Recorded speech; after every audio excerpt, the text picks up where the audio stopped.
Hello, in this exercise we are dealing with the gravitational force acting on an artificial satellite that is orbiting around Earth.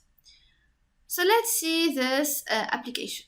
An artificial satellite with mass small m equal 1 ton orbits the Earth, which has a mass capital M, on a flat and circular orbit with the center of Earth as its center and at an altitude h equal 800 kilometers.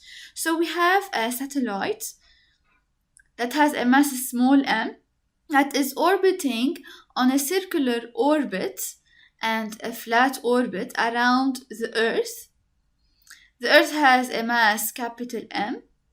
They gave us the altitude, so the distance between the center of mass of the satellite and the surface of the Earth. So this is h, and they also gave us the radius of the Earth as well as g0, which is equal to the value of g at an altitude equals 0, and they gave us also the universal constant capital J.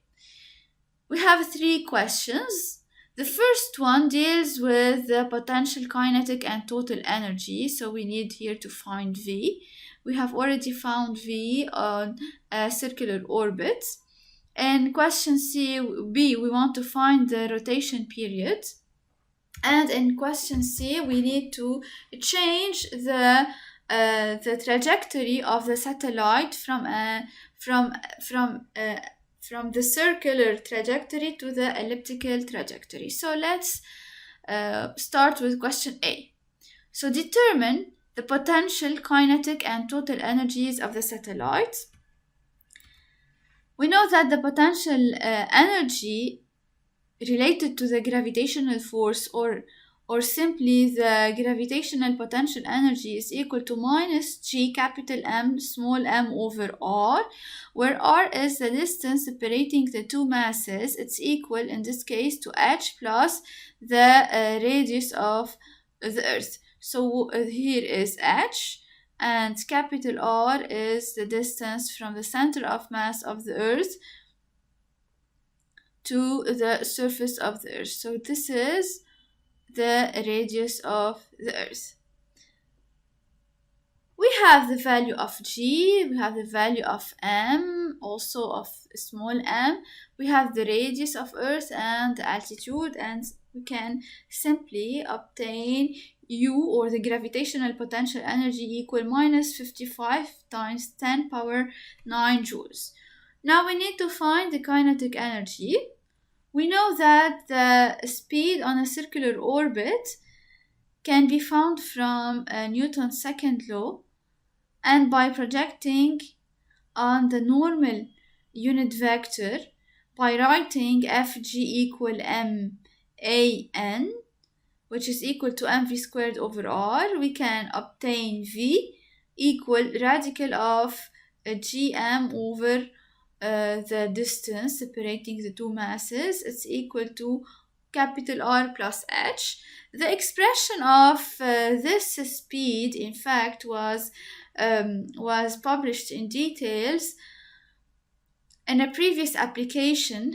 It was application 2.1.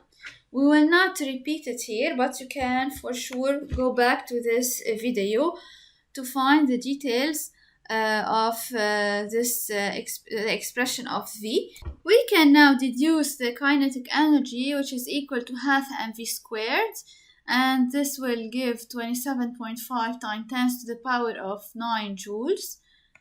And we can deduce the total energy, which is equal to the potential energy plus the kinetic energy.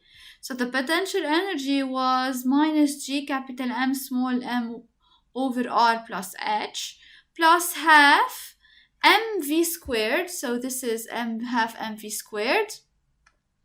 So we'll obtain g capital M small m over r plus h times minus 1 plus half. So this is equal to minus half g capital M small m over r plus h. Please note that the total energy is negative because the satellite is attracted to Earth. So we have a linked system. The satellite is linked to the Earth. Okay. Now question B, determine its rotation period around the Earth. So we want to find the period T of rotation of the satellite around the Earth.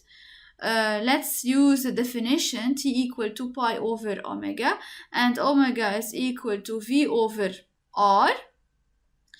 So V over the distance separating the satellite and the Earth, it's equal to R plus H.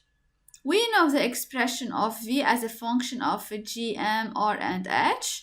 And finally, we will obtain the period T is equal to 2 pi parenthesis R plus H to the power of 3 over 2 over R radical of G0. G0 is 10 meters per second squared.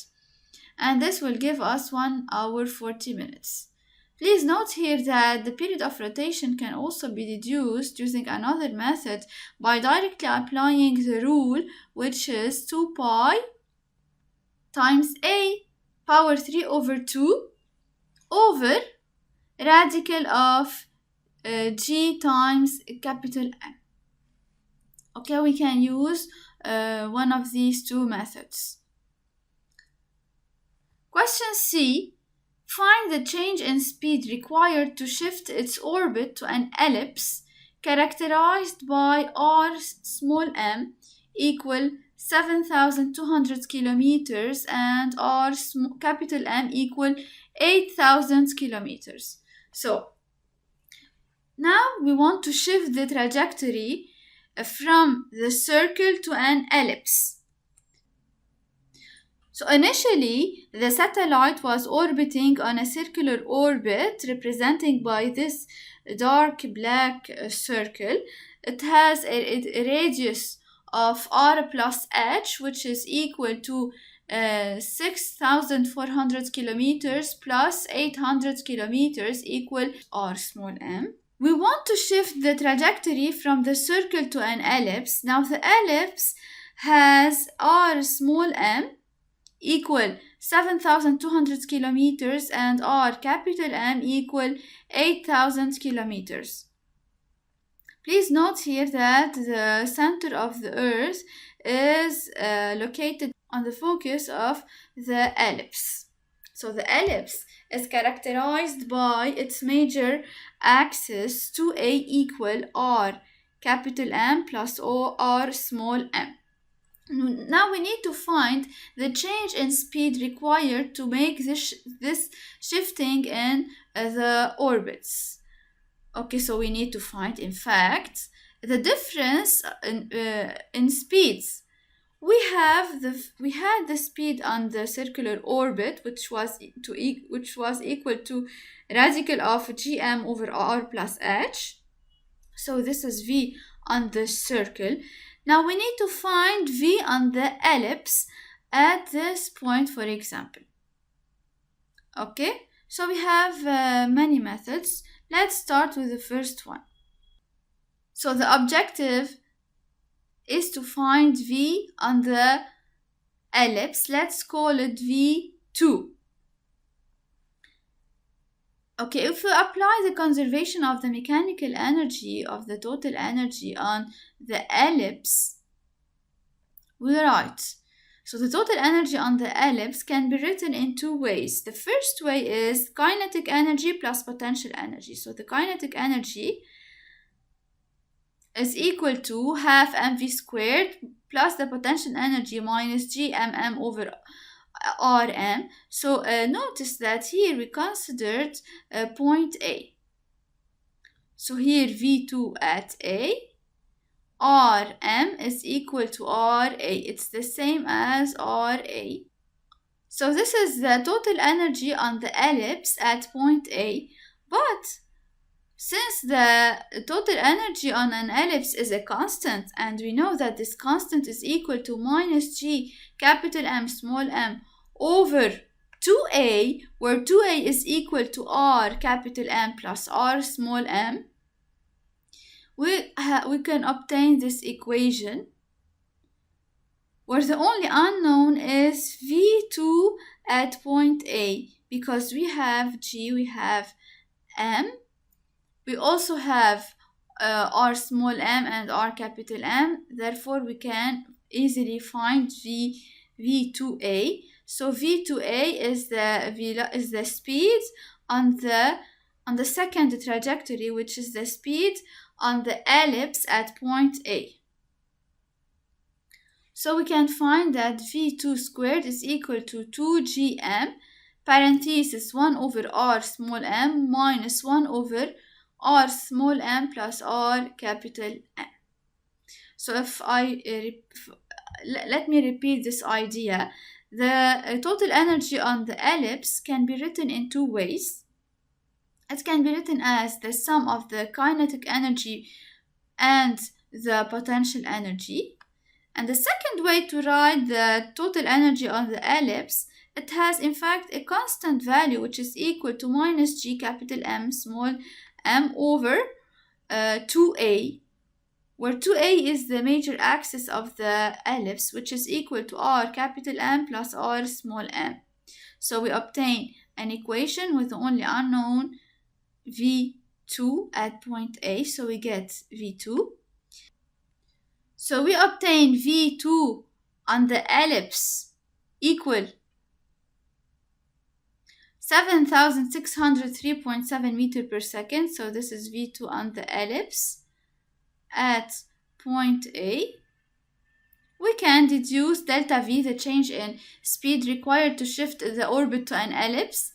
So delta VA is equal to VA on the ellipse minus VA on the circle. VA on the ellipse has this value, and VA on the circle, so it's the initial speed, it's equal to radical of gm over r plus h, and you can get delta VA equal around 190 meters per second. We have another method to find the change in speed required to make this shifting in orbits. We can write that this is a rule in fact, R capital M equal R0 over 2gm over R0 V0 squared parenthesis minus 1, where here R0 is equal to R small m, which is R, the initial R at t equals 0. So at t equals 0, we were at point A. So we can replace R0 with R small m. And this expression, we have Rm, we have small m, and we have R capital M. And the only unknown is VA squared. And this is on the ellipse. So we can find VA on the ellipse and make the difference in speed to find delta V. So this was the second method. We have a third method to find the change in speed required to make this shift in the trajectory. It consists of subtracting the total energy on the circle and the total energy on the ellipse. So again here the total energy can be written in two ways. One, which is equal as a function of V and the distance between the two masses, and the second consists of the expression of the total energy, which is equal to minus gm m over 2a. Okay, so this is the idea. So now if we subtract these two energies, so the total energy on the circle minus the total energy on the ellipse, this will be equal to the total energy on the circle is equal to half mv circle squared minus g capital M small m over r. So r is the distance separating the two masses on the circle. It's equal to r small m. And the total energy on the ellipse can be written as half mv ellipse squared minus g capital M small m over r m, because here we are considering point A. So here at point A, the distance separating the satellite and the Earth is r small m. This is equal to, so the first term is the total energy on the circle minus the total energy on the ellipse. But now these two expressions are in fact a formula. the total energy on the circle or on the ellipse can be written as minus g capital M small m over 2a. So a in the case of the circle is r plus h, and 2a in the case of an ellipse is equal to r small m plus r capital M. So in this equation, the only unknown is ve squared, which is the speed of the satellite on the ellipse at point A. We can deduce ve squared, and we already know what is the speed on the circle, so we can deduce the delta v, the change in speed. So we did part C in 3 different methods. I prefer to use the first method or the second method, because these are a bit shorter.